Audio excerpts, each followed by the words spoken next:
5월 가정의 달을 맞아 어머니란 노래로 5월이 뜻깊은 가수가 있습니다. 국민안내양 김정현을 초대했습니다. 나에게 어머니란 어떤 의미가 있는지요? 제가 엄마가 되기 전까지는 그냥 엄마, 어머니, 그냥 사랑을 주는 어머니, 그냥 굉장히 추상적인 어머니였던 것 같아요. 근데 제가 막상 엄마가 되고 보니 이렇게 위대한 존재가 있을 수 있을까?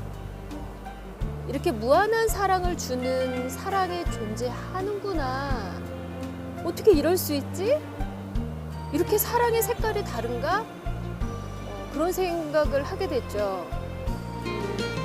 저희 엄마가 늘 저도 아깝지 않고 자식에게 더 주고 싶다고 말씀하셨고, 제가 아프면 아이고 아가 내가 대신 아파야 되는데 대신 아파해 줄 수도 없고 그러면서 많이 우셨었거든요.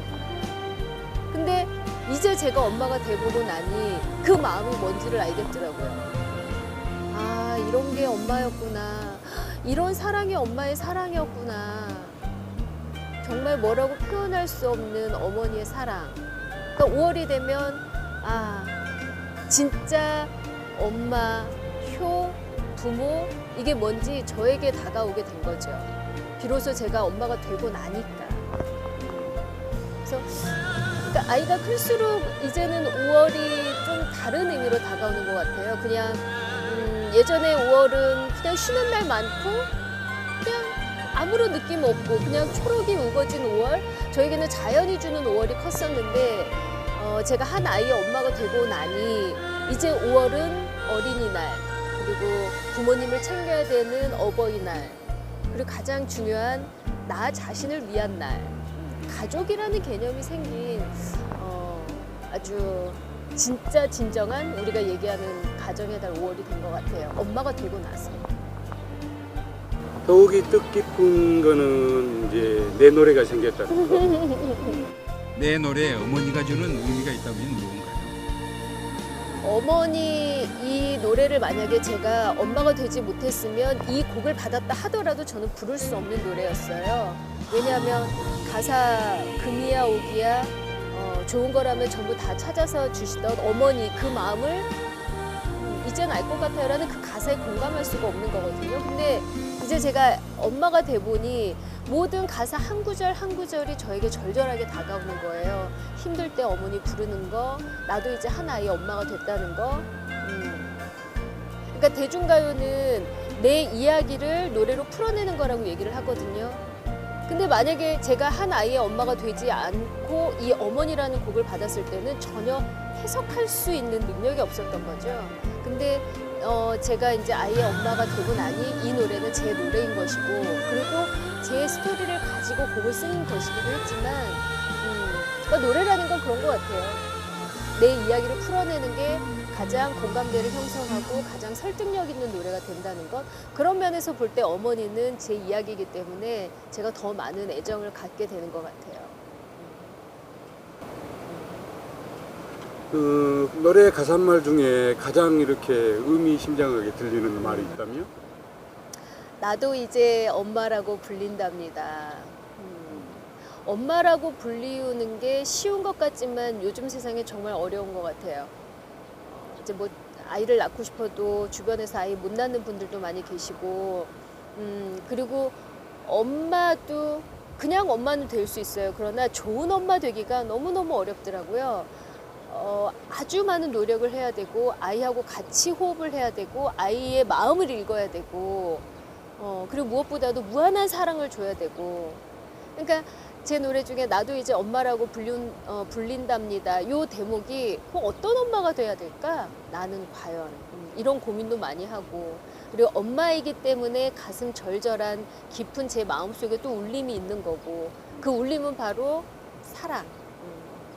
그래서 저는 제 어머니라는 노래 중에 나도 이제 엄마라고 불린답니다. 요 대목이 가장 제 마음을 절절하게 하는 것 같아요. 특히 제가 워낙 이제 엄마에게 불효를 저질렀던 부분이 있어서 엄마가 돼 보니 엄마가 왜 나에게 서운하게 했었는지 그걸 이해를 하게 된 거거든요. 불효를 했다고 하셨는데 근데 제가 요즘에 어떤 생각이 드냐면요. 워낙 제가 아이를 늦게 낳기 때문에 우리 아기가 이제 늦둥이라고 하지만 생각해보면 아기를 볼 수 있는 시간은 굉장히 많은 것 같아요. 왜? 제가 건강한 이상, 제가 60을 살건 80을 살건 90을 살건 우리 아이하고는 계속 볼 수 있는 시간들이 있는데 사실 돌이켜보니까 저희 부모님을 만날 시간이 거의 없더라고요. 왜냐하면 아빠는 벌써 80을 넘기셨고 엄마도 이제 80을 목전에 두고 길게 볼 수 있다면 몇 년을 볼 수 있을까? 오히려 내 아이를 볼 수 있는 시간보다는 내 부모님을 챙길 시간이 없더라고요. 근데 그거를 이제서야 제 나이 50을 목전에 두고 이제서야 깨닫게 되었다는 게 너무 죄스러운 부분도 있고 지금이라도 늦지 않았으니 살아생전에 효도를 하자 이런 생각이 많이 들죠. 그래서 전화도 더 자주 하려고 하고 시간 나는 대로 찾아뵈려고 하고 근데 이런 시간 만약에 제가 불효를 저지르지 않았다면 또 깨닫지 못했을 시간인 것 같기도 하고 그래서 요즘엔 참 효에 대해서 자식에 대해서 부모에 대해서 여러 가지 생각이 많이 드는 그런 시기인 것 같아요. 더욱이 5월이. 특히나 이제 5월이 되면 더 그렇죠. 어린이날, 어버이날, 가정의 달 이런 게 섞여 있어서. 어머니 노래가 팬 여러분께 어떤 노래였으면 좋겠는지. 그냥 어머니라는 노래를 들으시면 그냥 부모님한테 전화 한 통화 할 수 있는 그런 울림이 있었으면 좋겠다라는 생각이에요. 별거 아니거든요. 근데 제가 어르신들 만나면서 듣는 얘기가 뭐냐면 가장 부모님에게 필요한 보약은 좋은 한약이 아니다. 전화 한 통이다. 자식 목소리가 이 세상 가장 큰 보약이다라는 말씀들을 많이 하시거든요. 저희 엄마도 마찬가지였고 그래서 저는 제 노래 어머니 들으면 아 엄마한테 전화 한 통 해야지 엄마 목소리 듣고 싶네 엄마 고마워요 사랑해요 라는 용기를 낼 수 있는 그런 노래가 됐으면 좋겠다라는 생각이죠. 근데 정말 쉬운 게 전화 거는 건데 또 정말 어려운 게 또 전화 거는 거더라고요. 전화라는 건 내가 상대방을 늘 생각하고 있어야지만 전화를 하게 되는 거고 사실 자식들한테는 계속 전화하게 돼요. 밥 먹었니? 뭐 했니? 뭐 했니? 내 자식에는 그렇게 하게 되지만 나를 낳고 나를 길러준 부모에게는 전화 한 통 안 하더라고요. 큰맘 먹고. 그래서 저는 이 어머니라는 노래 들으시면 아 엄마 전화해야지 생각에 머무르는 게 아니라 실천으로 전화를 직접 해서 엄마 나야 막내라고 할 수 있는 그런 자극이 될 수 있는 그런 울림을 줄 수 있는 노래가 됐으면 좋겠다라는 게 제 바람이죠. 첫 콘서트를 효란 타이틀로 열었는데 의미가 있었나요? 제 생애 첫 콘서트를 효 콘서트로 했죠.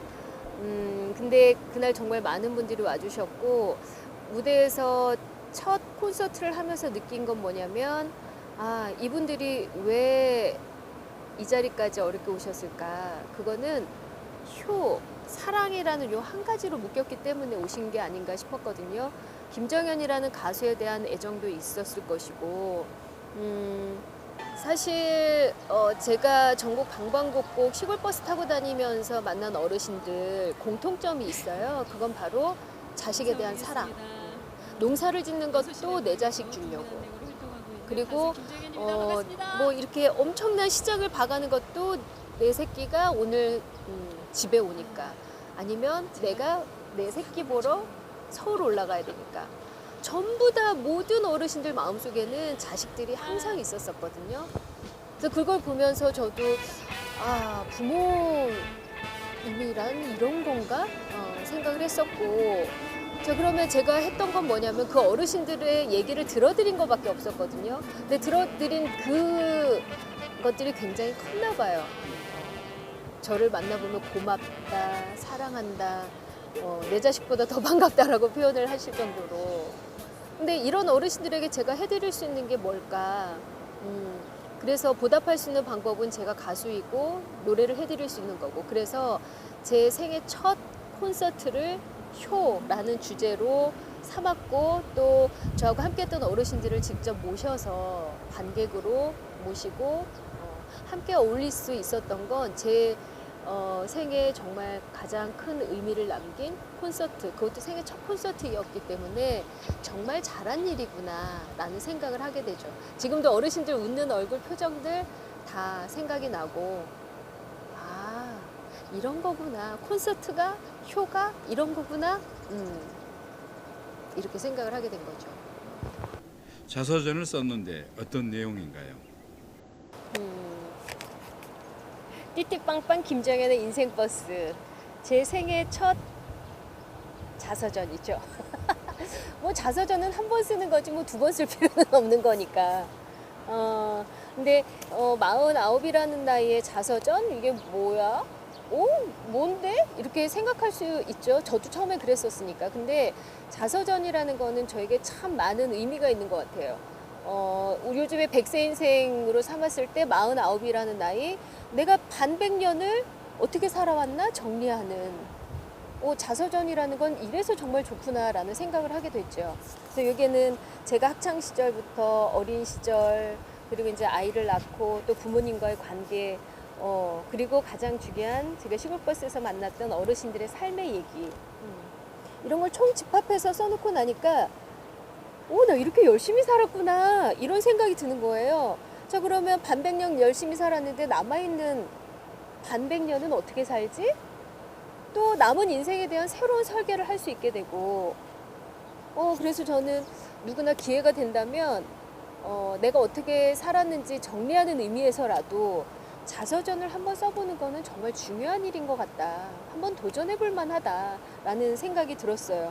그리고 볼 때마다 정말 든든하고, 책은 요 사이즈, 얇은 사이즈지만 여기는 제 50년이 들어있는 거거든요.